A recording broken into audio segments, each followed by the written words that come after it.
নমস্কার বন্ধুরা, আমিও বাঙালি রান্নাঘরে সবাইকে স্বাগত জানাচ্ছি। আবার একটা রেসিপি আপনাদের মাঝখানে শেয়ার করতে চলেছি, সেটা হলো ভাতের পরোটা। তাহলে চলুন দেখে না যাক আজকের রেসিপি। এখানে একটা থালার মধ্যে আমি দুপুরের ভাতটা নিয়ে নিয়েছি। এই যে এখন এই ভাতটা আমি মিক্সিতে ভালোভাবে পেস্ট করে নেবো, তারপরে কিভাবে পরোটাটা বানাবো সেটা আপনাদের মাঝখানে শেয়ার করব। ভাতটা কিন্তু মিক্সিতে ভালোভাবে পেস্ট করে নিয়েছি। এই যে এখন এর মধ্যে এক এক করে উপকরণ দিয়ে মেখে নেব। প্রথমেই দিয়ে দিচ্ছি পরিমাণ মতো লবণ, দিয়ে দিচ্ছি সামান্য পরিমাণে একটু চিনি,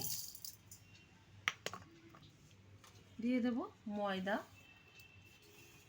এবার ভালোভাবে মেখে নেব। আর এর মধ্যে একটা পুর আমি তৈরি করে নিয়েছি। এই যে ব্রেড গাম, বাদাম, কাঁচা লঙ্কা এই দিয়ে আর নুন এই দিয়ে আমি কড়াইতে একটু টেলে নিয়েছি। এটা আমি পরোটার পুর হিসাবে ব্যবহার করব। তো ভালোভাবে মেখে নিচ্ছি।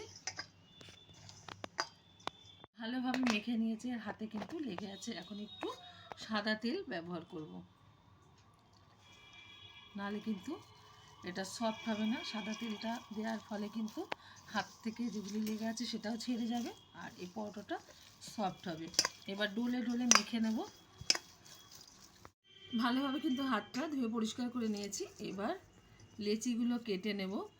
যে যেরকম পরোটা সাইজ বানাবে সেই অনুযায়ী কিন্তু লেচি কাটতে হবে।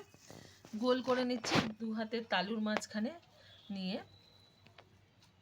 এবার একটু গর্ত করে নেব পুরটা ভরার জন্য।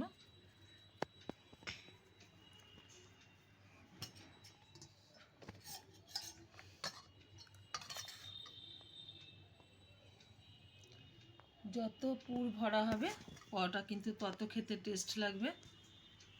এবার ভালোভাবে মুখটা মেরে দেব।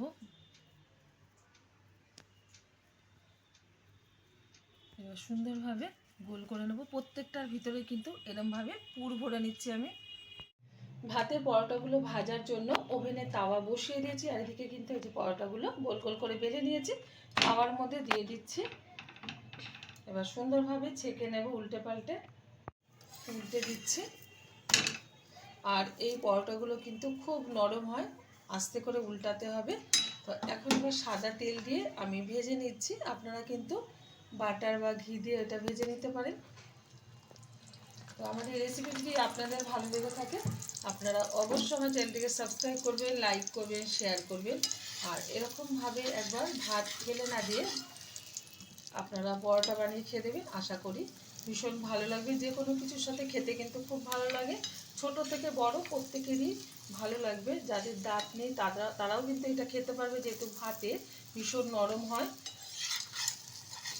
উল্টে পাল্টে ভেজে নিচ্ছে। পরোটাগুলো কিন্তু খুব সুন্দরভাবে আমি ভেজে নিচ্ছি। আর এটা কিন্তু খুব সুন্দরভাবে ফুলে উঠেছে। এই যে এখন এটা হয়ে গেছে, নামিয়ে নিচ্ছি। আর যেটা ভাজতে বাকি আছে, মানে যেগুলো ভাজতে বাকি আছে সেমভাবে ভেজে নেব। দেখা হবে পরের ভিডিওতে নতুন কোনো রেসিপি নিয়ে। ধন্যবাদ।